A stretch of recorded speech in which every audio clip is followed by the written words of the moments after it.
Bienvenue sur Séné Plus dans votre émission Sans détour. Pierre Sané, bonjour. Bonjour. Vous êtes président fondateur du groupe de réflexion Imagine Africa créé en 2011. Dès 2010, vous vous êtes lancé d'ailleurs dans la mise en place de ce think tank, pour utiliser un terme usité aujourd'hui, avec l'ancien secrétaire général des Nations Unies, Boutros Boutros-Ghali. C'était à la suite de vos mandats à l'UNESCO. Vous sortez tout juste de vos fonctions de sous-directeur général des sciences sociales et humaines à l'UNESCO. Pierre, vous êtes un militant infatigable des droits de l'homme.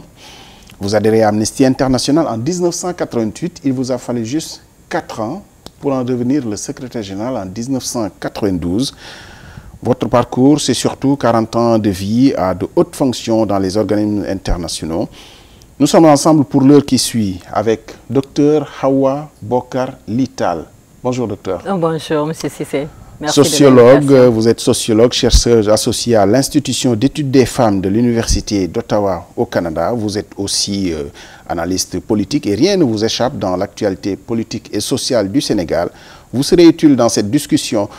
Nous aborderons différents thèmes dans cette émission. L'humanité à la croisée des chemins, de l'égalité réclamée entre les peuples sans distinction de couleur, d'ethnie ou d'origine. Presque, nous sommes tous d'une seule et même race, la race humaine. Une exigence dernièrement exacerbée par l'onde de choc de la déflagration de l'assassinat de George Floyd aux États-Unis, mort parce qu'il était noir sous le genou d'un policier blanc. Partout dans le monde, les statues des symboles du racisme sont déboulonnées, de Rotterdam à Paris. L'Allemagne cache les derniers symboles du nazisme dans les musées. La tête de Lénine n'est plus visible dans les rues de Berlin. Johannesburg a entamé sa mue aussi. Dans la même veine, l'Algérie solde les comptes du colonialisme. 29 crânes de combattants algériens sont rapatriés de Paris vers Alger.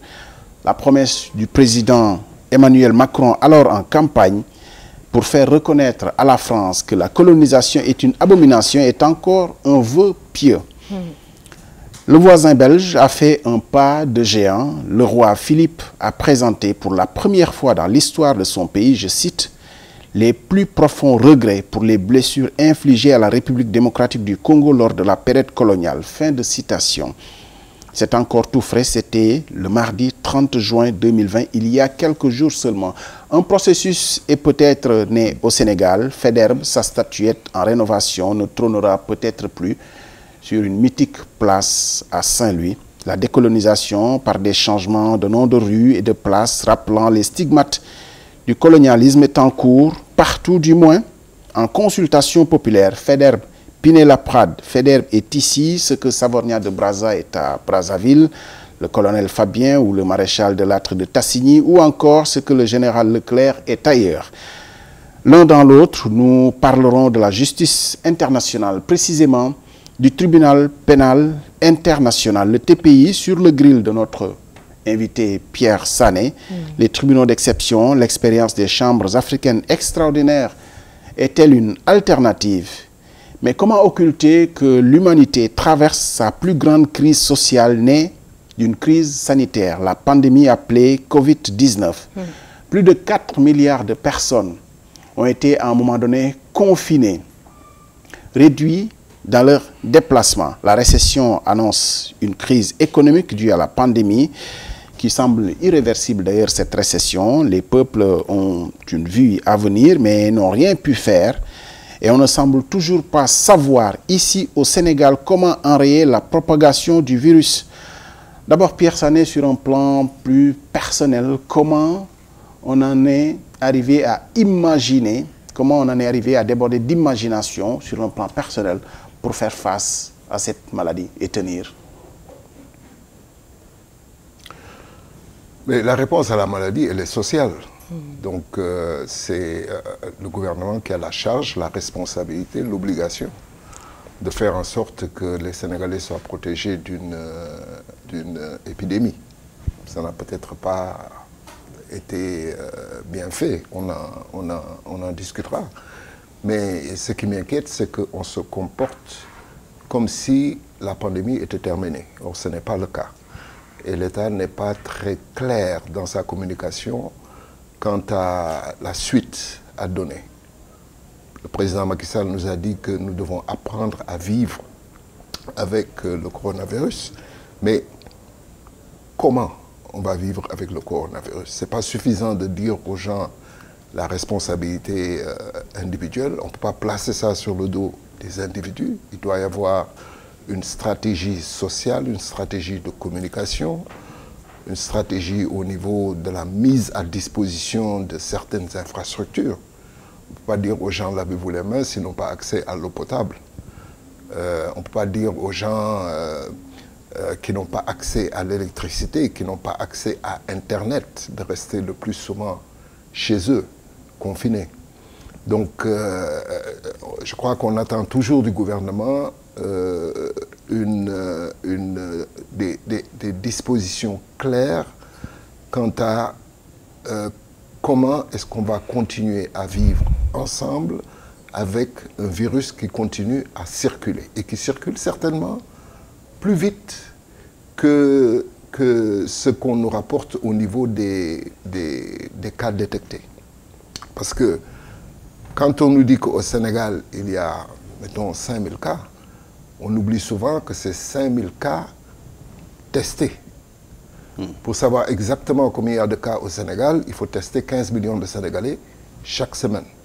Donc on ne sait pas combien de cas circulent au Sénégal.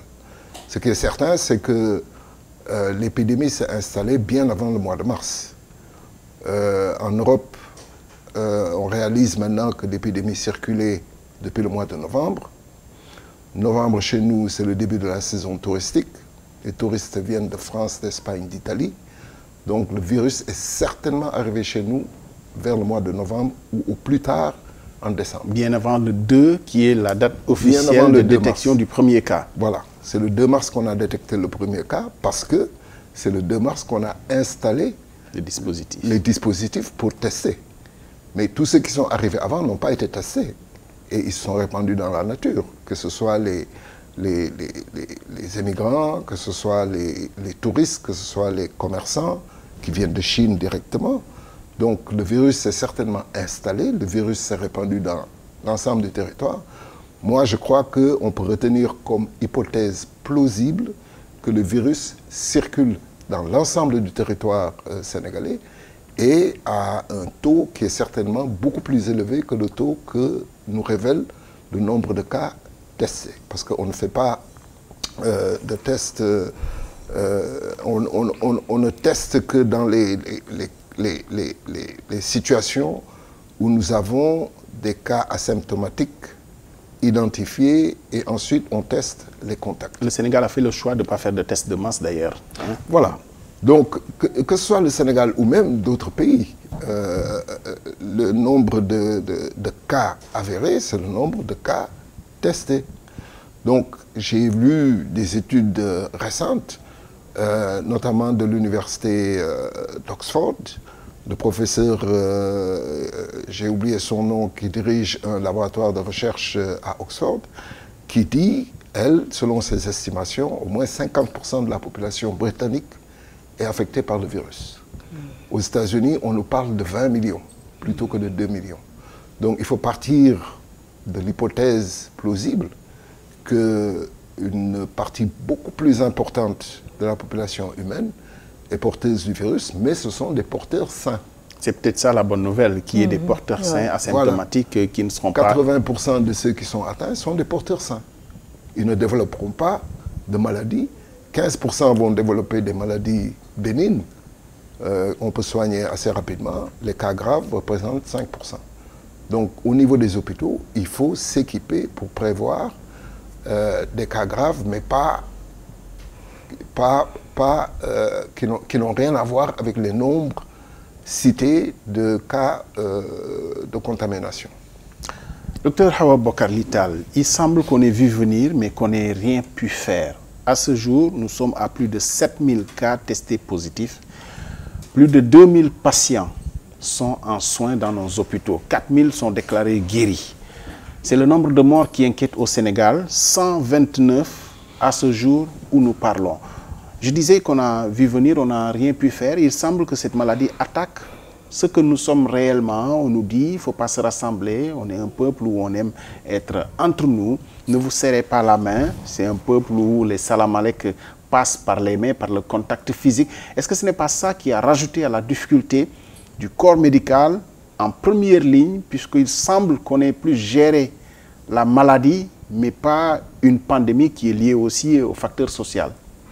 En fait, moi, je ne dirais pas qu'on a vu venir et qu'on n'a pu rien faire, ni pour le Sénégal, ni pour ces pays qui se disent grandes puissances. Je pense que cette pandémie est tombée vraiment de façon brutale sur le monde. Peut-être les seuls qui ont été avertis, si là aussi c'est une hypothèse, c'est les Chinois, n'est-ce pas? Quand on pense à ce docteur Li, qui semble-t-il en parler, mais qui a été plus réprimé écouté. Et lui-même, il a été tué justement par cette pandémie. Il a perdu la vie. Mais pour les autres pays, je ne pense pas qu'on ait vu venir et qu'on n'ait rien fait. Je pense que tout a été fait, à mon avis, d'après mes analyses, moi. Bien fait ou pas du tout? Je pense bien fait. Bien fait avant tout par les spécialistes, le corps médical. Aussitôt que la maladie, de façon officielle, parce que M. Sané parlait de façon officieuse des hypothèses, est-ce que le virus était là au mois de décembre ou novembre, on ne sait pas. Ce qu'on sait de façon précise, c'est que le 2 mars, on avait un cas, n'est-ce pas? Et le 3 mars, le président, sinon le 4 mars, le président s'est tenu devant les médias, devant le peuple sénégalais, pour dire on est atteint d'une pandémie. Et le premier cas a été détecté justement par SOS médecin, avec le docteur Massamba Sassoum Diop, le fils de Cheikh Anta, que je salue au passage. Et on a vu quelques cas qui étaient venus de l'Europe parce qu'on craignait que les Chinois nous apportent ce virus. Mais le virus nous est venu de là où on n'attendait pas, c'est-à-dire, comme disait Pierre, de touristes occidentaux venant de l'Europe. Et le cas le plus spectaculaire qu'on a connu, venant d'un Sénégalais, c'était celui qu'on appelle Modou Modou de Touba. Est-ce que ce n'est pas... N'est-ce pas? Parce que vous voyez l'évolution du discours. Est-ce que ce discours-là n'est pas stigmatisant aussi pour tous ceux qu'on pointe comme étant porteurs du virus? Parce que finalement, ce virus ne choisit pas qu'on est un occidental, un Sénégalais, ou un Vietnamien, ou un Chinois. Il a suivi presque ce qui est aujourd'hui ce qu'on appelle la route de la soie et s'est propagé un peu partout. Moi, je ne pense pas qu'il n'y a pas de stigmatisation. Certainement, il y a une stigmatisation au niveau des gens qui ont été atteints de cette maladie, même quand ils sont guéris. Mais on se base sur des faits. C'est comme si je disais, ce fauteuil est noir. On sait qu'il y a les premiers cas, c'était de la part d'un Français, de la part d'un Italien, etc., etc. Le cas le plus spectaculaire, je le dis bien, c'était ce cas à Touba, où un immigrant revenant d'Italie, a contaminé les membres de sa famille. Un de ses fils était élève, a contaminé quelque part, donc lui seul a contaminé 16 personnes. Mais 28 précisément. Voilà, 26 exactement. Juste dans son cercle, c'était 16 personnes et 28, etc. Mais ce que j'ai trouvé admirable, cette fois-ci, c'est que le gouvernement s'appuie sur les savants dans le domaine, notamment le professeur Moussa Seydi et son équipe. Et il était là à nous dire, si on n'a pas un certain nombre de comportements qui étaient très clairs, la distanciation, porter les masques, laver les mains, le président est allé jusqu'à faire une démonstration du lavage des mains, n'est-ce pas? Disant, je relève le défi de mon homologue, le président Paul Kagame du Rwanda, n'est-ce pas?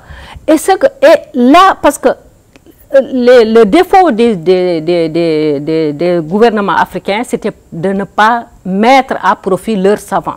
Et cette fois-ci, ça a été fait. Et le professeur Seydi était là à dire, si on ne prend pas les mesures édictées par même l'OMS, à un moment donné, on sera dépassé parce qu'on ne pourra pas, on n'a pas assez de matériel, on n'a pas assez de lits, on n'a pas. Mais le Sénégal, et ça, c'est pas moi qui le dis, c'est une journaliste canadienne n'est-ce pas, qui était là quand le virus est entré au... Et elle faisait une comparaison un mois après. Elle disait, au 13 mars, le Québec avait 13 cas, le Sénégal avait 11 cas. Un mois après, le Québec avait 13 000 et quelques cas, et le Sénégal était à 291. Pourquoi? Parce qu'il y a une promptitude de réaction. La fermeture des frontières, l'interdiction des rassemblements, les médecins qui étaient là à la télé. Et ce qui était admirable, c'était les artistes. Docteur, des grands artistes. Mais si vous mettez tout ça en perspective, oui, quand même, parce que j'aimerais bien qu'on réfléchisse sur les instants qu'on a pu vivre. Si vous mettez tout ça en perspective, on se rend compte quand même que ces décisions ont été toujours à rebours de ce qui se passait réellement. L'interdiction des rassemblements est venue presque après l'explosion de la transmission. Pas du tout, pas du tout. Ah, Pas si, du docteur, pas du tout, monsieur Cissé. C'était le 4 déjà. Oui, non, le 4 déjà, on avait fermé toutes les attendez, frontières. Et ça, j'ai eu des journalistes qui ont des journalistes étrangers qui ont témoigné de cela. Oui, mais maintenant, moi, là où je... attester aussi d'autres choses hein, dans ce pays. On sait quand même... vous voyez, vous vous trompez sur les dates. Parce que les mesures liées à l'état d'urgence étaient prises... C'était quelle date? Le 24. Ouais. Le président fait son adresse à la nation le 24 pour décréter l'état d'urgence et le couvre-feu. Les écoles ont été fermées le 16. Vous voyez, on semblait déjà être en retard sur la réaction à avoir. Parce que si on se fie même sur les recommandations de l'Organisation mondiale de la santé qui disait que les foyers de transmission étaient plus dans les écoles, les universités, même si ce n'étaient pas les élèves, les jeunes, ceux qui sont d'un âge plus jeune, qui étaient les plus fragiles, les plus exposés à la maladie. C'est pour ça, partout à travers le monde, on a fermé les universités, les écoles. On a semblé quand même être à rebours. Mais là où je voudrais en venir avec vous, est-ce que finalement, avoir la situation de la maladie aujourd'hui, 7000 cas testés positifs, plus de 125 morts, on est dans une situation où on ne voit pas, on ne sait pas comment voir l'avenir. On est dans l'assouplissement déjà. Et c'est à ce niveau-là que se pose la question. Est-ce qu'on est cohérent dans les décisions qu'on prend? Moi, là où je voulais en venir, justement, c'est que moi, d'après mes analyses, les dispositions, l'Afrique en général, dont le Sénégal, ont réagi plus rapidement que les pays européens, tels que la France, tels que l'Angleterre, où le Premier ministre est allé jusqu'à dire c'est une grippette. Mais quand il a été atteint de cette maladie-là, quand il est sorti de là, il a dit cette maladie est sérieuse, il faudrait qu'on prenne des règles. On voit ce qui se passe aux États-Unis. On voit que l'Europe était en train d'enterrer ses morts à la pelle, ce qui n'était pas le cas en Afrique en général et au Sénégal en particulier. Mais à un moment donné, vu l'économie informelle qui est la majorité des Sénégalais, il y a eu comme des contestations. On a vu le mouvement à Kaolack, le mouvement à Dakar, etc., etc. Donc les gens étouffés économiquement et tout ça. Donc il fallait assouplir. Mais moi, je n'étais pas d'accord avec ces mesures d'assouplissement. Parce qu'à partir du moment où on essaie d'assouplir, c'est comme si on disait les gens, c'est fini. Et c'est là qu'il y a eu le relâchement.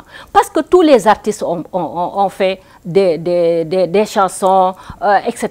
Vous, les médias, vous avez joué votre partition et tout ça.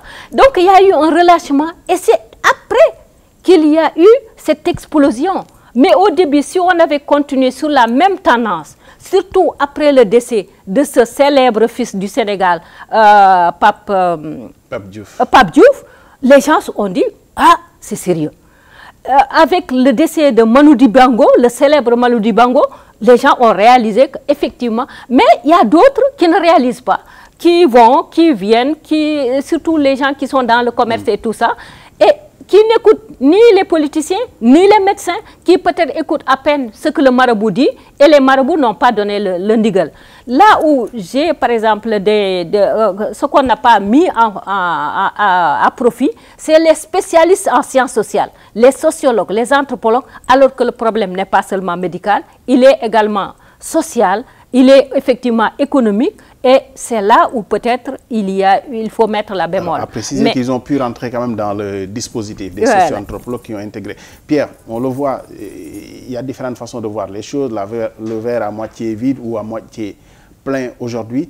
Est-ce qu'on peut quand même mettre sur le crédit de la stratégie de riposte un semblant de succès, qu'on compare la situation du Sénégal à d'autres pays qui ont plus de morts où la maladie a débordé finalement? Est-ce qu'on peut mettre ça sur le crédit de succès de la stratégie de riposte? Il y a beaucoup de choses que l'on ne sait pas. Parce que c'est un virus nouveau. Est-ce que la façon dont il se propage en Afrique est différente de la façon dont il se propage dans des pays tempérés? Est-ce que la jeunesse de la population a un effet sur le développement de la maladie? Mais ce que l'on sait, c'est que l'Afrique a une expérience de gestion des épidémies que les pays européens n'ont pas.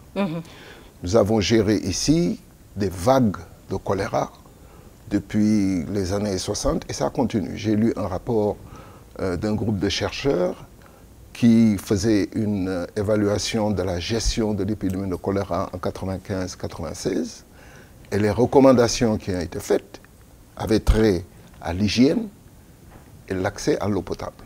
Donc des mesures qui, si elles avaient été prises à l'époque, nous auraient renforcé dans notre capacité à gérer les épidémies. Donc, plus que les Européens, nous avons une expérience, qu'il s'agisse du choléra, qu'il s'agisse du VIH-Sida, qu'il s'agisse d'Ebola. Nous sommes un continent qui a l'habitude de gérer des crises. Donc, on était en droit de s'attendre à ce que cette crise-là soit mieux gérée, puisqu'on a été les derniers à être atteints. Nous savions que ça allait venir chez nous et nous avons une certaine expérience, notamment en termes de santé communautaire et en termes de santé publique. Il faut aujourd'hui évaluer la riposte, parce que le virus arrive, quelles que soient les dispositions qu'on puisse prendre, le virus va se propager. Maintenant, ce qui est important, c'est la riposte, et la riposte de l'État, parce que c'est l'État qui a la responsabilité, qui a les ressources, qui a le mandat de gérer les épidémies dans notre pays. Et je crois que cette riposte-là a été entachée par des choix douteux, qui sont difficiles à expliquer. Pourquoi est-ce qu'on a choisi la distribution de denrées alimentaires alors qu'il y avait une autre option, comme celle qui a été choisie par le Togo, qui est de faire des transferts électroniques directs sur les téléphones des gens? Tous les ménages sénégalais ont un téléphone portable. Donc il aurait suffi, en travaillant avec les compagnies de télécommunications, d'envoyer sur le téléphone portable des gens des sommes d'argent qui leur permettent surtout d'exercer leur choix. Si je n'ai pas envie de manger du riz et que je préfère manger du couscous, pourquoi est-ce qu'on m'oblige à manger du riz, de l'huile, du sucre? Ça veut dire que ça facilite le diabète. Peut-être que j'ai une urgence au niveau de l'hôpital. Et je préfère utiliser cet argent-là. Mais non seulement on les met dans l'indignité de recevoir comme des mendiants des denrées alimentaires, mais en plus on ne leur donne même pas le choix. Et en plus on s'aperçoit que ce sont encore des opportunités de corruption. Alors comment voulez-vous que la population fasse confiance à un gouvernement qui, malgré l'état de crise, est soupçonné d'utiliser la distribution des denrées alimentaires pour détourner de l'argent? Donc ça c'est... Deuxièmement, il y a quand même des mesures. Personnellement, je n'ai pas compris pourquoi il fallait un couvre-feu. Comme si le virus dormait toute la journée et ne se réveillait que le soir. Pendant la journée, les gens circulent. Pourquoi est-ce qu'on enferme les gens qui vivent dans des concessions où il y a 20 personnes? On leur dit qu'il est interdit de sortir, alors que sortir et être dans la rue, ça protège mieux que si vous restez chez vous, parce que si vous êtes 20, les parents sont infectés par les enfants qui infectent les grands-parents. Ça facilite la propagation du virus. Donc le couvre-feu, pour moi, ne se justifiait en aucune manière. Et j'ai été choqué, mais alors choqué, quand j'ai vu des policiers ressortir la chicotte coloniale pour imposer aux gens le respect du couvre-feu. Chicotte coloniale qu'on a utilisée pour humilier nos arrière-grands-parents. La police sénégalaise utilise toujours cet instrument pour faire régner la loi et l'ordre, mais quand même, 60 ans après les indépendances. Donc, je crois qu'il y a eu l'enjeu de préserver la santé des Sénégalais à cet instant. J'aimerais bien qu'on mette les choses en perspective. À cet instant où on ne semblait rien savoir du virus, on en avait peur au point qu'on n'imaginait pas qu'on en arriverait à nous dire apprendre à vivre avec le virus. Si on savait que le virus était du trottoir droite, on était prêt à changer pour aller sur le trottoir gauche. Aujourd'hui, on en sait plus, on est prêt, ou en tout cas, on nous a imposé de vivre avec le virus. Si on met les choses en perspective, est-ce qu'à l'époque, l'enjeu de préserver la santé des Sénégalais ne pouvait pas justifier que la police soit dure avec les Sénégalais, sans justifier, bien sûr, ce qu'on appelait des bavures policières? Non, il n'y a aucune justification pour que la police puisse utiliser la chicotte coloniale ou utiliser la violence pour s'assurer que la loi est respectée. On parle aux gens, on leur explique, on essaie de comprendre pourquoi ils sont dans la rue et on utilise la pédagogie. Mais on ne ressort pas la chicotte coloniale. Mais le fait de ne pas connaître vraiment la dangerosité du virus, etc., ne justifie pas les opérations de corruption et les choix qui ont été faits. Deuxièmement, qu'on m'explique en quoi le couvre-feu est une méthode efficace pour empêcher la divulgation du virus si pendant la journée, de 7 h du matin à 23 h, les gens sont libres de circuler dans la rue, d'aller au travail, d'aller au marché, etc. Comment est-ce qu'on peut justifier que le gouvernement décide que les mosquées, les lieux de culte vont être fermés et que l'ancien Premier ministre se présente à Touba pour la prière du vendredi? Donc il y a un manque de cohérence. Je veux bien qu'il y ait des incertitudes, des inconnus, et en fonction de ça, on tâtonne et on ajuste, mais pas qu'il y ait des incohérences dans le message. Parce que si vous avez des incohérences dans le message, le peuple ne vous écoute pas. Ce n'est pas plus compliqué que ça. On ne peut pas demander des sacrifices au peuple alors que les larrons qui sont au pouvoir utilisent chaque occasion qui se présente pour transformer ça en opportunité. Et après, on demande au peuple de se comporter de manière éthique. Mais il faut que l'exemple vienne d'en haut. Au moins, on déclare un état d'urgence, on aurait pu déclarer un moratoire sur la corruption. Ne serait-ce que ça. On se vante quand même très rapidement, Pierre, on se vante ici au Sénégal d'avoir au moins mis à la disposition des populations des denrées, des vivres, contrairement à d'autres pays qui n'ont même pas pu assister les populations qui étaient confinées. Et ça se justifie, ça s'entend ou pas? Non. Je ne compare pas avec les autres pays, parce que chaque pays a sa dynamique propre, chaque pays a son histoire, chaque pays a son... etc.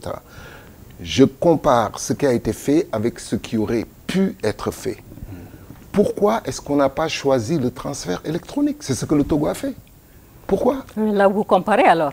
Comparez le Sénégal avec le Togo. Je compare le Sénégal. Le Sénégal a un réseau téléphonique qui atteint pratiquement toute la population. Dans chaque maison, il y a un téléphone portable. Les Sénégalais ont l'habitude de recevoir, ceux qui sont dans les villages ont l'habitude de recevoir de l'argent de leurs enfants qui travaillent dans les villes, ou recevoir de l'argent de la part des émigrés. Donc, ils sont habitués à ce réseau téléphonique. Mais ça aurait pu être fait en une demi-journée. En une demi-journée, on aurait pu atteindre les 1,5 million de Sénégalais qui étaient en situation de détresse.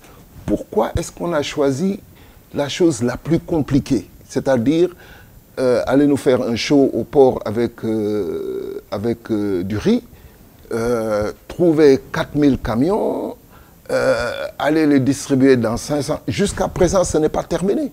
Mais tous ces gens-là qu'on avait identifiés en étant en situation de précarité et qui n'avaient pas de quoi manger, jusqu'à présent, ils n'ont pas reçu leur sac de riz. Le président dit que les opérations doivent être terminées au plus tard le 15 juillet. On est aujourd'hui le 4. Et donc, on dit à ces gens-là, retenez votre faim jusqu'au 15 juillet. Ça arrive. Oui. Mais alors, pourquoi on n'a pas choisi la solution simple Parce qu'on m'a dit, juste sur cet aspect, je viens à vous, docteur, je vous répète ce qu'on a entendu de devoir autoriser, parce que la distribution de riz au moins fait tourner l'économie. Si on avait choisi le transfert d'argent, on aurait enrichi que les entreprises de transfert d'argent. On est dans une situation où l'économie doit tourner, la distribution de riz fait travailler des transporteurs, fait travailler des manœuvres, fait travailler ainsi de suite, ainsi de suite. Non, il faut qu'on soit clair. Nous sommes ici devant une situation humanitaire. C'est une action humanitaire. Donc, ceux qui reçoivent l'argent, bien sûr qu'ils vont réinjecter cet argent dans le circuit commercial. Ils vont aller acheter du riz, ils vont aller acheter du mil, ils vont aller acheter extra. Ils ne vont pas prendre cet argent pour aller distribuer ça dans des fêtes. On ne sait pas. Ce sont des gens pauvres qui n'ont pas de quoi manger, mais qu'on leur laisse au moins la dignité d'utiliser cet argent-là, d'autant plus que c'est l'argent des Sénégalais, donc c'est la solidarité sénégalaise, qu'ils utilisent cet argent comme bon leur semble. Un père de famille responsable qui reçoit cet argent-là, mais la première chose qu'il va faire, c'est de mettre de quoi manger sur la table. Il n'a peut-être pas envie de riz, peut-être qu'il a envie de couscous. Ou bien peut-être qu'il a une urgence au niveau de l'hôpital. Ou bien qu'il doit faire un déplacement urgent. Qu'on lui laisse au moins le choix de savoir comment est-ce qu'il va utiliser cet argent. Ce n'est pas à nous de lui imposer comment est-ce qu'il va utiliser cet argent. Vous touchez votre salaire tous les mois. C'est vous qui décidez comment vous l'utilisez.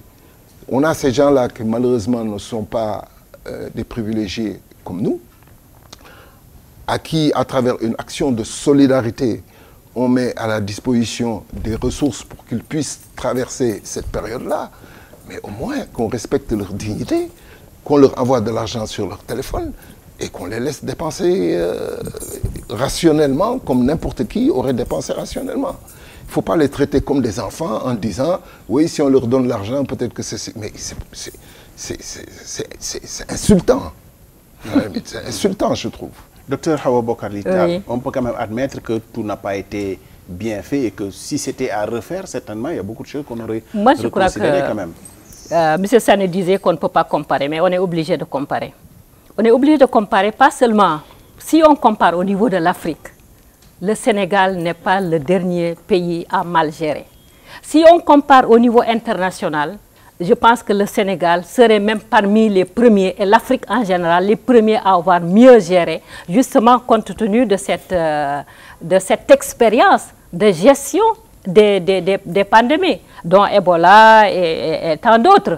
N'est-ce pas? Par exemple, pu faire mieux et plus efficace? Oui, c'est là, je suis en train de vous répondre, M. Cissé. Après coup, chacun peut dire on aurait dû faire la chose comme ça. On aurait dû faire la chose comme ça. En France, c'est la même chose. L'Europe est en crise, en particulier la France. Je pense qu'on peut la France, par exemple... On peut quand même admettre, je le dis juste et je vous laisse finir, on peut quand même admettre au Sénégal que ce n'est vraiment pas un débat après coup. Au moment où ces décisions sont prises, des voix se sont élevées quand même pour proposer autre chose. Je pense que non, ce que je veux dire, que les gens n'ont pas attendu après coup pour, voilà, pour proposer autre chose. Non, ce que je veux dire, c'est que, par exemple, comme disait Pierre, le Togo a choisi le transfert d'argent, le Sénégal a choisi les denrées à distribuer, chacun a fait de sa façon. Et on va dire, bon, on aurait dû faire comme ça, comme par exemple en France. À un moment donné, le président a dit, c'est pas la peine de porter des masques. Ce qui était scandaleux. Et qu'est-ce qu'on découvre? C'est parce que la France n'avait pas suffisamment de masques, a dit, le peu de masques qu'il y a, donnons-le au corps médical.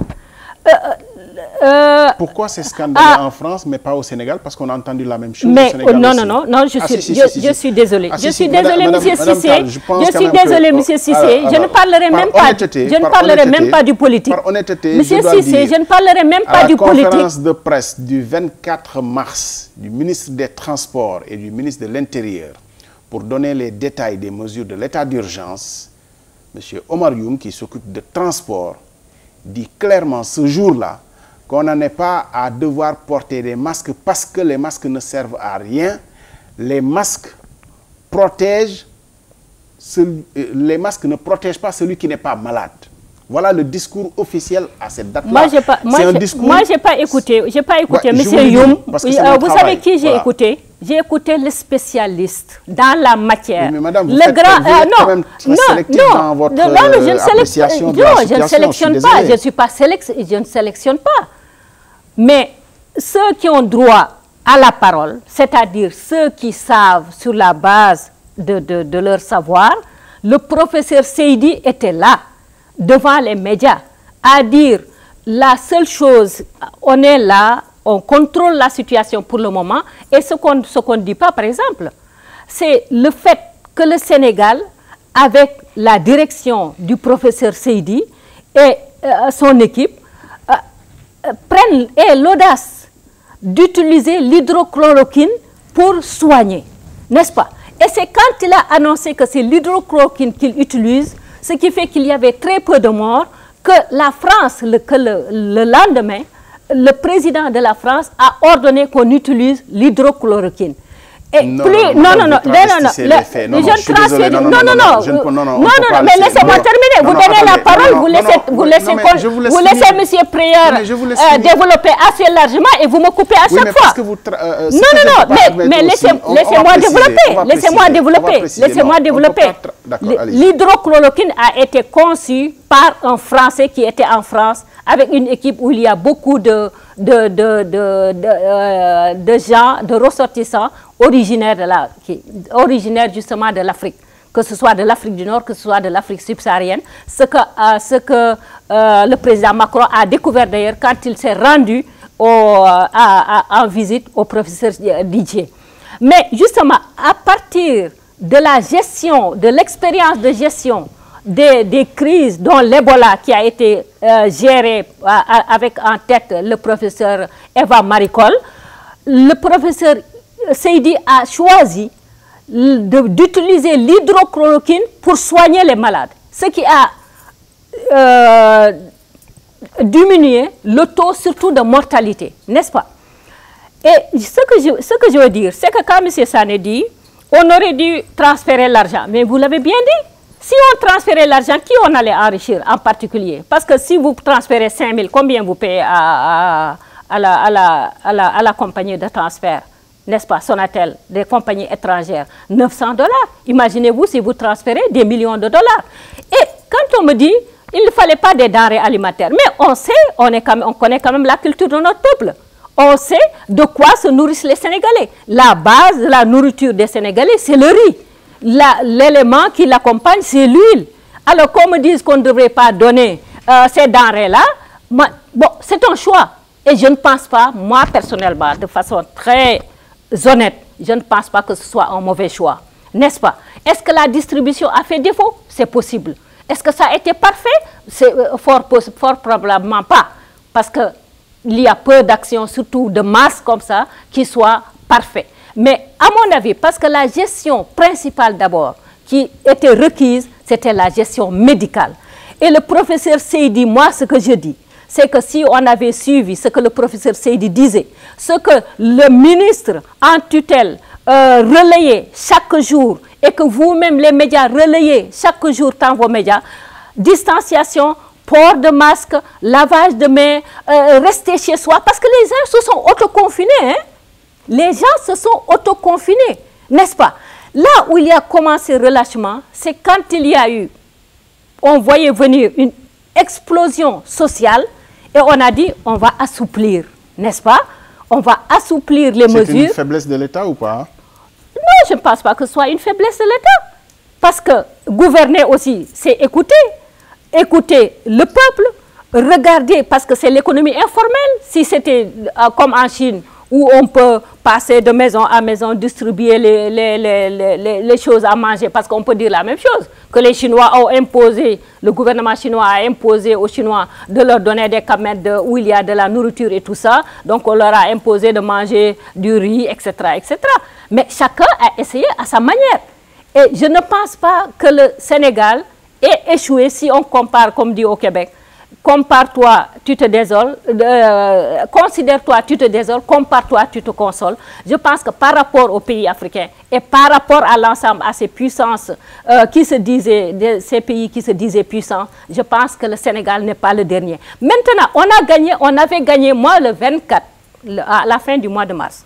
je rendais hommage à la nation sénégalaise, unie comme une seule femme face au Covid-19, où les artistes ont participé. Vous, les médias, vous avez participé. Les chefs religieux ont participé. Je prends juste l'exemple de le Dakar, qui était en plein ziara. Quand on a dit au marabout, le président a dit qu'il faut, il a arrêté immédiatement. Il a fait arrêter immédiatement. Les autres ont fermé les mosquées, etc., etc. Si on avait continué, moi, mon avis, M. Cissé, c'est que si on avait continué sur cette tendance première, on n'en serait pas là. Mais il y a eu l'indiscipline aussi de la population sénégalaise. On a très peu, vous avez dit qu'on a intégré les sciences sociales, très peu. Parce qu'il y a un problème social. Ces familles qui voient leurs parents malades et morts, quand ils sont malades, vous ne pouvez pas les approcher. Quand ils meurent, vous ne pouvez pas les enterrer. C'est un problème profond, M. Cissé. Parce que le deuil, quand il n'est pas fait, il vous poursuit le restant de votre vie. Donc, il fallait des psychologues, il fallait étudier. On en est où, la situation sociale au Sénégal? On a une jeunesse qui est là. Et là où, par exemple, je ferai un reproche, c'est de ne pas impliquer la jeunesse sénégalaise. Parce qu'on aurait dû prendre dans chaque quartier, faire des groupes de jeunesse de surveillance. D'ailleurs, sans qu'on leur demande, dans certaines villes, comme tu vas voir, c'est les jeunes qui étaient là qui disent, celui-là, il vient de lieu qui est infecté, etc., etc. On a sorti les gens. Donc, si dans les quartiers, on avait formé des groupes de veille de jeunes qui surveillent les entrées, les sorties, disant aux gens, etc., etc., on aurait eu plus d'efficacité.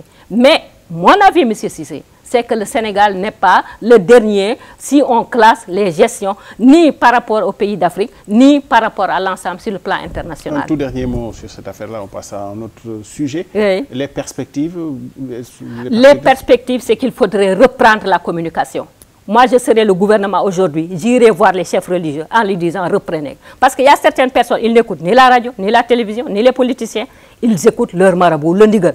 Si le marabout leur dit, et d'ailleurs le serigne de la Tijania a interpellé lors de l'enterrement de son frère, a interpellé le ministre de la Santé, disant que vous n'en avez pas assez fait. Vous avez fait un relâchement à un moment donné, alors que par exemple, vous avez autorisé l'ouverture des mosquées. Et la prière musulmane, c'est épaule contre épaule, n'est-ce pas? Donc, cette distanciation dont on parle, on peut la faire comme on ne peut pas la faire. Donc, pour moi, les perspectives, c'est de reprendre la communication, n'est-ce pas? C'est de voir les chefs religieux, c'est de créer des groupes de jeunes, même des groupes de femmes qui veillent sur les quartiers parce que les policiers ne peuvent pas être partout. C'est la communication et c'est la discipline du peuple sénégalais. C'est la discipline qui manque, à mon avis. Vous êtes optimiste sur les perspectives de la gestion de la pandémie, puisque tous les jours, quand même, le nombre de décès augmente. C'est ce qui inquiète le plus. On est à 129 morts aujourd'hui, 4 nouveaux décès. Le chiffre a été donné par le ministère de la Santé. Et des perspectives optimistes quand même dans la prise en charge de la maladie? Ça dépend comment on va gérer la période qui vient après la crise. Il y a au Sénégal 120 000 décès par an. Ça fait environ 10 000 décès par mois. Covid, en 6 mois, nous avons eu 120 décès, c'est-à-dire 20 décès par rapport à 10 000 décès. Et la plupart des décès que nous avons eus, ce sont des décès dus à des comorbidités, c'est-à-dire diabète, des personnes avec d'autres pathologies. Avec d'autres pathologies.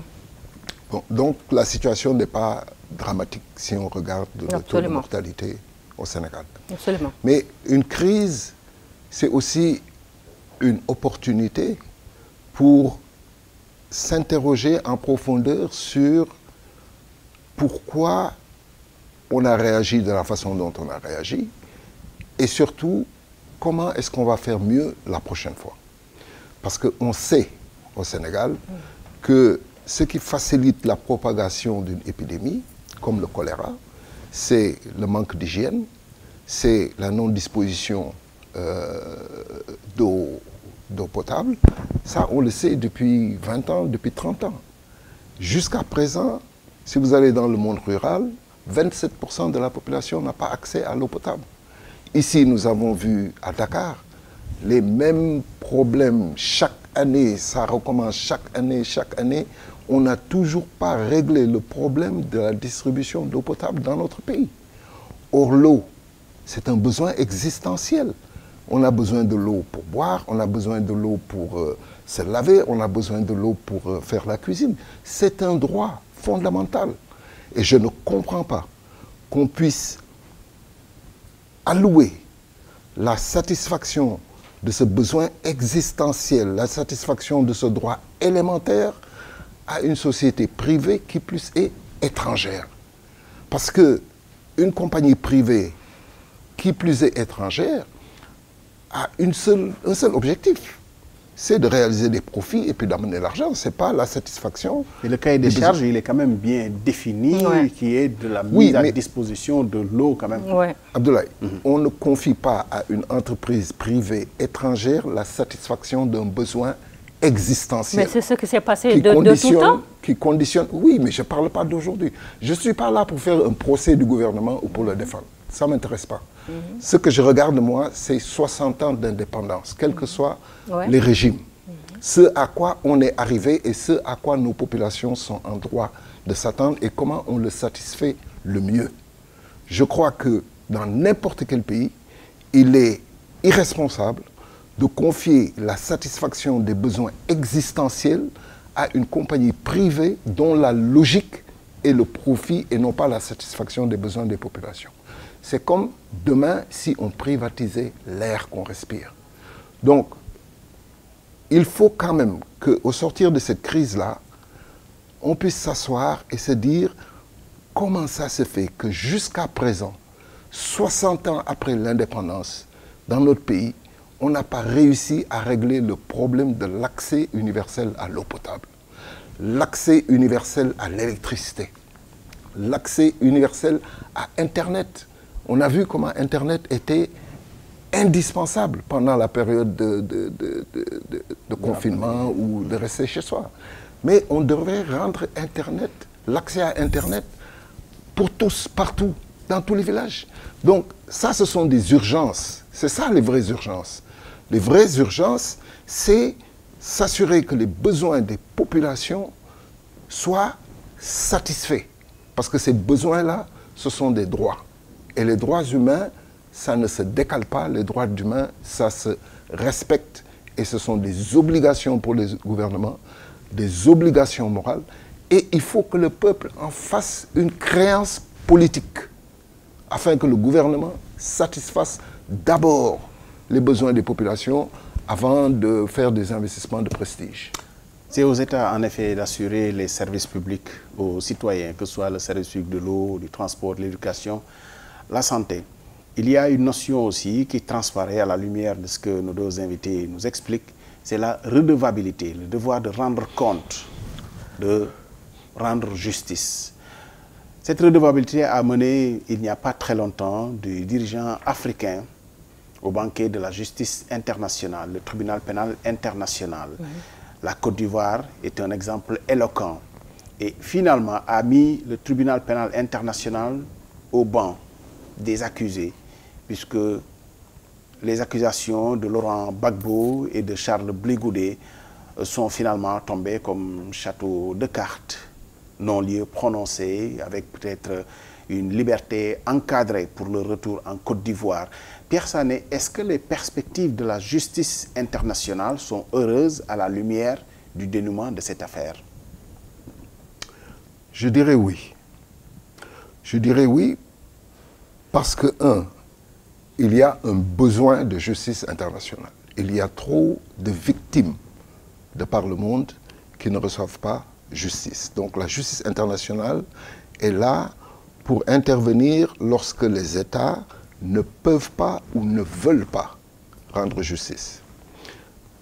Deuxièmement, je dirais il faut dissocier le bureau du procureur du tribunal. Le bureau du procureur s'est comporté de manière inacceptable. Inacceptable. Laurent Gbagbo a été envoyé à La Haye alors que la Côte d'Ivoire n'était pas encore signataire du traité de Rome. Le procureur avait commencé les enquêtes à charge alors que le tribunal, la Cour, ne lui avait pas encore donné l'autorisation d'ouvrir la procédure. Troisièmement, il est clair que le procureur n'a pas fait un travail professionnel, mais a fait un travail politique. C'est-à-dire, au lieu de partir du crime et d'identifier le responsable, ils ont déclaré responsable Gbagbo et ils sont allés chercher les crimes. Résultat, ils ont paradé 82 témoins et tous ces témoins-là se sont finalement révélés être des témoins à décharge. Donc c'était un procès fabriqué, certainement avec la manipulation de Sarkozy et de Ouattara, mais les juges ont été clairvoyants. Les juges n'ont pas déclaré un non-lieu, parce que c'est ça que Bensouda voulait, un non-lieu, parce que ça lui ouvrait la latitude pour reprendre... Non, les juges ont acquitté Laurent Gbagbo. Ce qui est scandaleux, ce qu'on n'a vu ni dans le droit international, ni dans les juridictions nationales, c'est de dire à quelqu'un, vous êtes acquitté, vous êtes donc libre, mais vous demeurez quand même en liberté surveillée. Ça s'est jamais vu. S'il est acquitté, il est libre. Et il peut aller où il veut, y compris rentrer en Côte d'Ivoire, c'est son pays. Mais on le libère sous condition. Où est-ce que ça existe, ça? Donc là, il y a eu une invention, parce qu'il y a un acharnement du procureur, qui est certainement sous l'emprise des autorités françaises et du gouvernement de Côte d'Ivoire, pour empêcher le retour de Laurent Gbagbo, parce qu'ils savent que Laurent Gbagbo est populaire en Côte d'Ivoire et que s'il peut se présenter, il va remporter les élections. Et c'est ça qu'on veut éviter. Et c'est pour ça qu'on continue à le traiter avec injustice, alors qu'il ne mérite pas ça, alors que ceux qui devaient être traînés devant la Cour pénale internationale en Côte d'Ivoire sont aujourd'hui au pouvoir. On a connu l'expérience du procès du président Hissène Habré, autre dirigeant africain, au Sénégal, à travers ce qu'on appelle les chambres africaines extra. Est-ce une alternative justement à la justice internationale? D'ailleurs, il y a eu ce débat qui voulait que la justice internationale est dévolue qu'aux seuls dirigeants africains, pendant qu'ailleurs, dans d'autres continents, pour les mêmes faits, des dirigeants ne sont pas traînés devant la justice internationale. Oui, c'est-à-dire que la justice, c'est rendre justice aux victimes. Moi, si le tribunal pénal international me dit que la priorité, c'est les victimes africaines, je m'en réjouis. Rendre justice aux victimes africaines, c'est la vérité, c'est la réparation et accessoirement, c'est la punition. Donc, ce n'est pas uniquement la punition.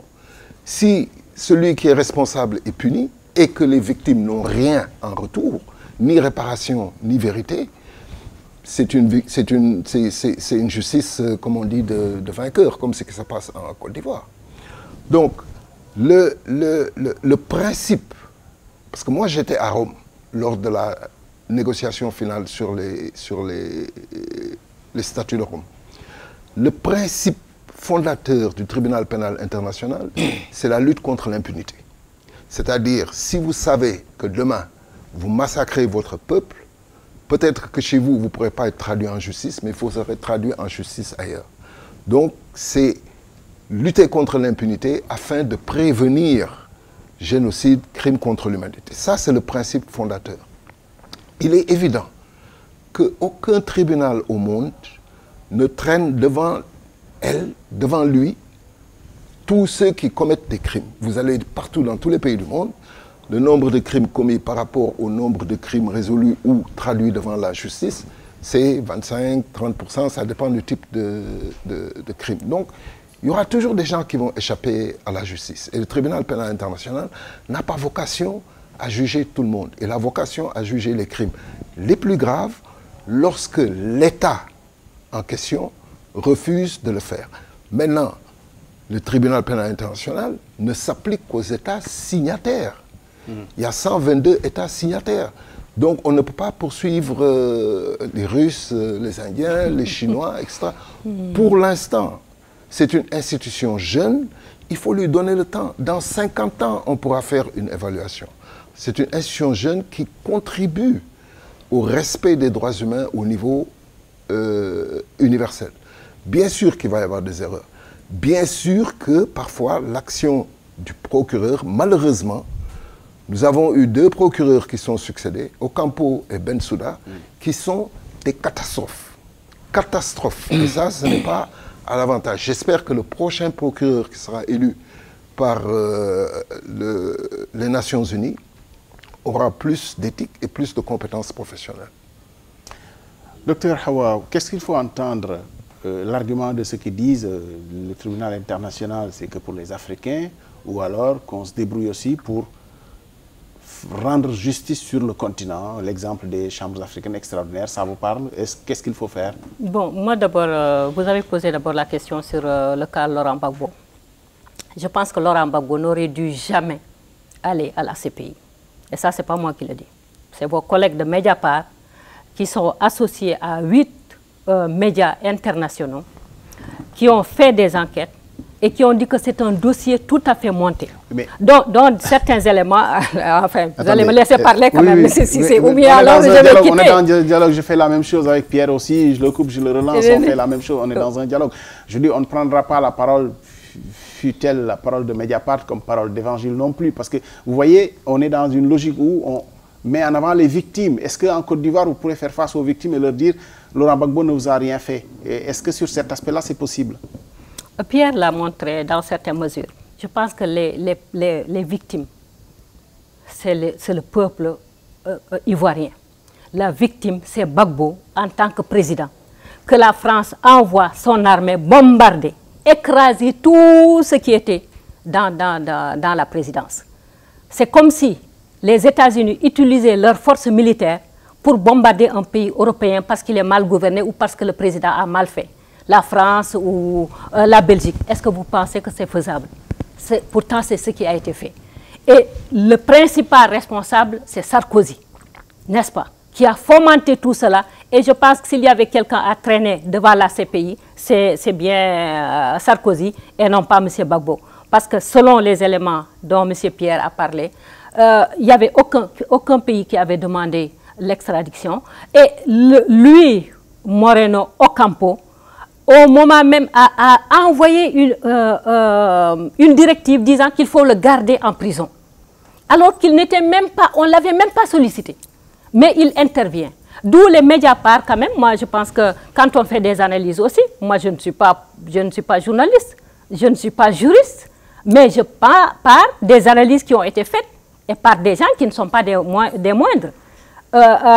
Monsieur Fabrice Arfi a été reçu au journal Afrique de TV5, où il montre tout le montage qu'il y a eu, où il incrimine ce monsieur qu'on disait incorruptible, monsieur Moreno.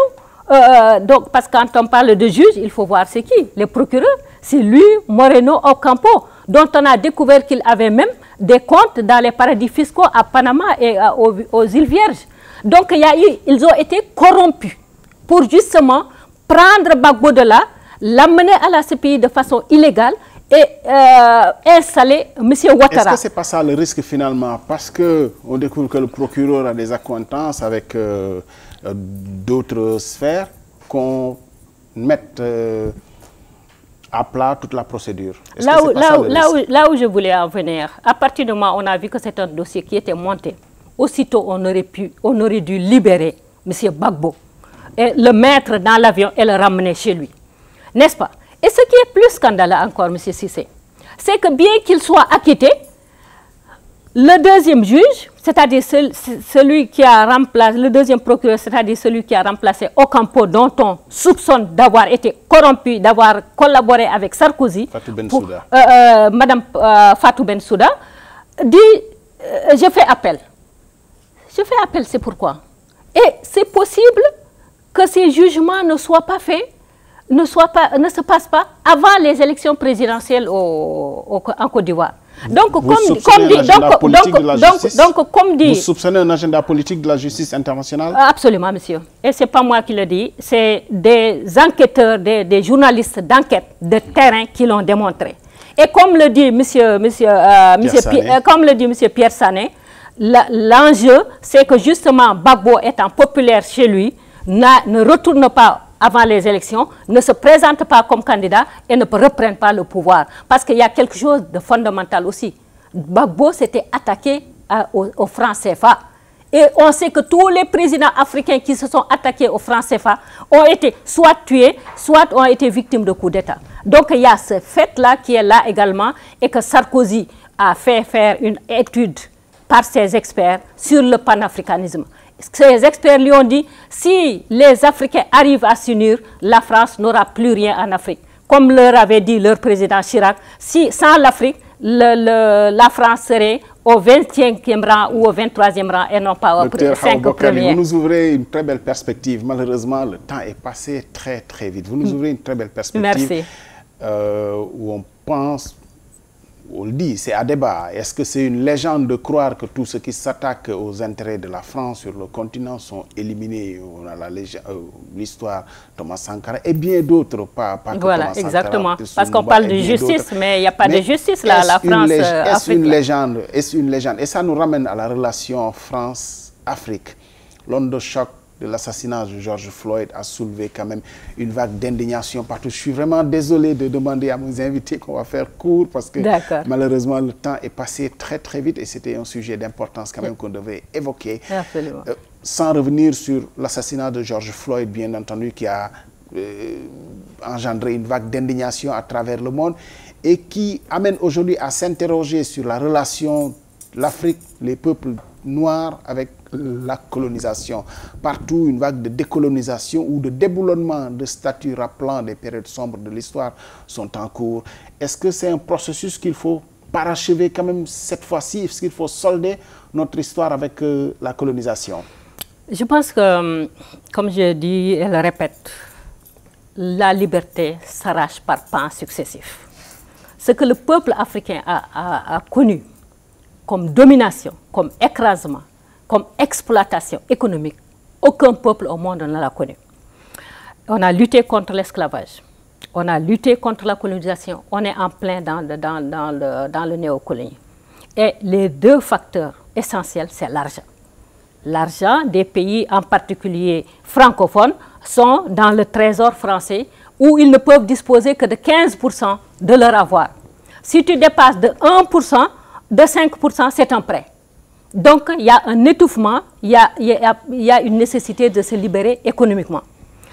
Ce meurtre barbare de M. George Floyd, qui a enflammé le monde, qui a remis en cause le mouvement mondial, mais justement en scelle la nécessité de la libération effective du peuple africain, qu'il soit sur le continent, qu'il soit de la diaspora afro-américaine, qu'il soit dans les Caraïbes, qu'il soit à l'intérieur même des migrants qui sont dans les pays européens.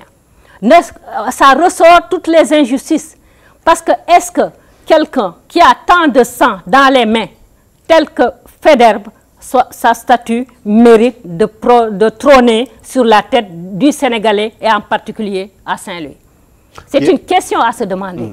Et pour moi, on ne doit pas détruire ces statues-là. On doit les descendre de leur piédestal et faire, comme les Juifs ont fait, des musées de l'Holocauste.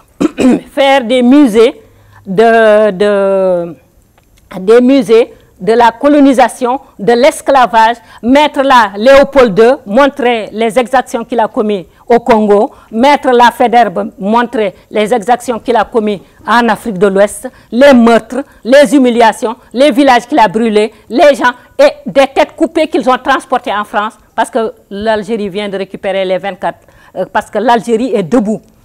En Algérie, vous ne verrez pas une rue, une place qui porte le nom d'un ancien colonisateur. Jusqu'à présent, nous n'avons fait que raconter l'histoire de la colonisation. Il est temps que nous racontions l'histoire de la décolonisation, l'histoire de la résistance. N'est-ce pas? J'aurais aimé qu'à la place de la statue de Faidherbe, il y ait la statue d'Abdul Kadir Khan qui a lutté contre la colonisation de la région du fleuve, ou de Aline Sitoé Diatta qui a lutté contre la colonisation en Casamance. Pierre, comment solder cette affaire, est-ce que finalement c'est une part d'ombre qu'il va falloir dépasser ou il faut s'y arrêter, mettre tout sur la table? Le discours a quand même beaucoup évolué de la colonisation à des effets bénéfiques pour l'Afrique. On est passé aujourd'hui à des excuses, les effets néfastes de la colonisation et de la part quand même du peuple occidental. C'est une évolution. Oui, je tiens d'abord à rappeler, pour faire la connexion avec l'exécution de George Floyd, c'est que le racisme systémique, institutionnel que l'on voit en Amérique et dans les pays européens et la poursuite de la colonisation, du néocolonialisme, sont toutes les deux nourries de la même sève. C'est le racisme. La théorie de la hiérarchie des races, qui est à la base et qui justifiait la mise en esclavage et l'occupation coloniale. À telle enseigne que, à Durban, en 2001, la Conférence mondiale des Nations Unies contre le racisme a déclaré pour la première fois le racisme, la traite esclavagiste, l'esclavage et le colonialisme comme des crimes contre l'humanité. Donc ça veut dire imprescriptible. Donc quelqu'un qui défend la présence d'un criminel comme Faidherbe, si aujourd'hui il était vivant, il aurait été jugé comme criminel contre l'humanité. Absolument. C'est comme un Français qui, après l'occupation allemande, défend les généraux allemands qui ont occupé la France. Deuxièmement, Faidherbe. Ce n'est pas nous qui avons monté la statue de Faidherbe. La statue de Faidherbe a été montée en 1897 par les commerçants français établis à Saint-Louis en remerciement au travail de pacification que Faidherbe a fait. Pacification, ça veut dire la terre brûlée. En remerciement à ce que Faidherbe a fait, les commerçants français qui jusqu'en 1848 s'étaient spécialisés dans le commerce d'esclaves, se sont reconvertis dans le commerce de la gomme, avaient besoin de sécuriser le marché sénégalais. Il leur a facilité ce commerce. Et Faidherbe est celui qui a assuré la mainmise, une mainmise de fer sur le Sénégal. Ces crimes sont nombreux, il suffit d'aller sur Internet pour le trouver. Donc, mais moi, je ne suis pas pour que le maire de Saint-Louis aille déboulonner Faidherbe. Je lance un appel à la jeunesse sénégalaise et surtout aux étudiants de Gaston Berger, qu'ils descendent sur Saint-Louis et qu'ils déboulonnent cette statue. C'est à la jeunesse de nous aider à parcourir ce chemin de décolonisation. C'est une statue française montée par des Français, ils ont laissé derrière eux qu'on la leur renvoie. Mais ceci étant, déboulonner Faidherbe n'est pas suffisant parce que nous devons entreprendre un travail de décolonisation. Décolonisation des mentalités, décolonisation de notre économie, parce que nous avons poursuivi la même trajectoire que les colons ont installée pour nous. La place de l'Europe à Gorée, c'est une hérésie? Non, mais ça même, c'est des symboles. Je parle de l'économie. On cultive l'arachide, on importe de l'huile. On produit de l'or, on importe des bijoux. On produit du coton, on importe du textile. C'est l'économie coloniale, ça fait 60 ans que ça dure. Le CFA, les Français ont sorti ce subterfuge-là de l'écho pour contrer le Nigeria. Et maintenant, les pays francophones de l'UEMOA sont confrontés à un choix. Soit ils s'alignent derrière la France, ils trahissent une fois de plus le peuple africain, et ils s'alignent derrière le passé, soit ils s'alignent avec la CEDEAO, ils sont avec les peuples africains et ils s'alignent derrière leur futur. Donc là, il y a un choix critique à faire. 60 ans d'indépendance, malheureusement c'est tombé avec la pandémie, ou heureusement, on doit l'utiliser aussi pour réfléchir sur un projet de décolonisation. Indépendance ne veut pas dire décolonisation. Indépendance veut dire liberté formelle. Décolonisation, c'est un travail que l'on doit faire. On doit examiner tout ce dont on a hérité de la période coloniale et se poser la question, est-ce que ça, c'est bon pour nous? On garde. C'est pas bon pour nous? On l'enlève. À commencer par le système d'éducation, à commencer par la langue officielle. Il n'y a aucune raison qu'on utilise une langue étrangère et qu'on la défende au niveau international, à continuer par le franc CFA, la présence militaire française, présence militaire étrangère chez nous, une économie extra-vertie, et bien sûr tous les statuts, tous les symboles, etc., qui sont des symboles à la gloire du colon, à la gloire des criminels qui ont occupé notre pays, qui ont humilié nos ancêtres, et on continue à leur rendre hommage. D'où la nécessité de la décolonisation mentale. Parce que comme disait Cheikh Anta Diop, quand quelqu'un t'opprime, la première des choses qu'il t'enlève, c'est l'estime de toi-même. Et il faudrait raconter, comme disait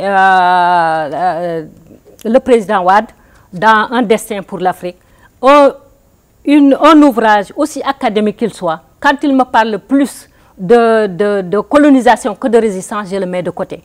Il est temps de raconter les résistances de nos ancêtres, n'est-ce pas? Et les luttes de nos intellectuels tels que Cheikh Anta Diop, les Alioune Diop, etc., qui ont instauré le livre, etc., etc. Donc il y a une nécessité de décolonisation mentale, reprendre notre estime de nous-mêmes, comme disait Cheikh Anta Diop, formez-vous dans les sciences jusqu'aux dents, appropriez-vous de votre culture pour arracher votre patrimoine culturel. Et c'est à partir de là qu'on se libère, tel que le font plus ou moins les anglophones, tels qu'au Nigeria ou au Ghana, où le panafricanisme existe encore. Je vais faire comme Julien Lepers, que je suis depuis très jeune dans cette fameuse émission Question pour un champion. Quand il était bluffé par des candidats, il finissait comme ça avec ses fiches. Je vais faire pareil. Parce que honnêtement, chaque thème développé dans cette émission aurait pu faire l'objet d'une émission avec nos invités. Le temps était très court, Pierre. Nous en sommes très désolés. Nous aurions aimé évoquer, aller plus en profondeur sur des sujets qu'on a développés, mais évoquer aussi d'autres sujets. Ouais. Le franc CFA, l'écho aurait pu être une émission je pense à part. Monsieur Cissé, permettez-moi de vous dire que de la même façon qu'après 60 ans d'indépendance, on n'a pas le droit d'avoir une société privée. De la même façon qu'après 60 ans d'indépendance des pays africains, on n'a pas besoin d'avoir une cour internationale parce que c'est le bras armé des anciens colonisateurs. C'est dit, mais c'est un débat presque philosophique, hein, d'avoir une cour internationale ou avoir des chambres africaines extraordinaires. Et il me plaît d'ailleurs de citer ce formidable ouvrage du président de l'Union des magistrats du Sénégal, Souleymane Teliko, qui a été juge à cette fameuse Cour, chambres africaines extraordinaires, qui a jugé le président Hissène Habré et qui revient en long et en large sur ce procès et qui fait un bilan critique vraiment des chambres africaines extraordinaires. C'est aussi ça le devoir de nos intellectuels, d'écrire, laisser des choses pour la postérité. En tout cas, c'est un formidable ouvrage que je recommande. Merci, merci Pierre d'avoir été avec nous. C'était un plaisir à nouveau de vous recevoir. Docteur Hawa Bokar Ly Tall, merci. Et puis j'espère que vous n'êtes pas bloqué au Sénégal à cause de cette situation. Mais on vous souhaite de retourner très rapidement en effet, à Ottawa, je suis bloqué. À vos chères études. C'était un plaisir de vous accueillir. Je suis bloqué et merci de l'invitation de Séné Plus et bonjour à vos téléspectateurs. À très bientôt pour d'autres thématiques et pour d'autres émissions sur Séné Plus. Merci de nous avoir suivis.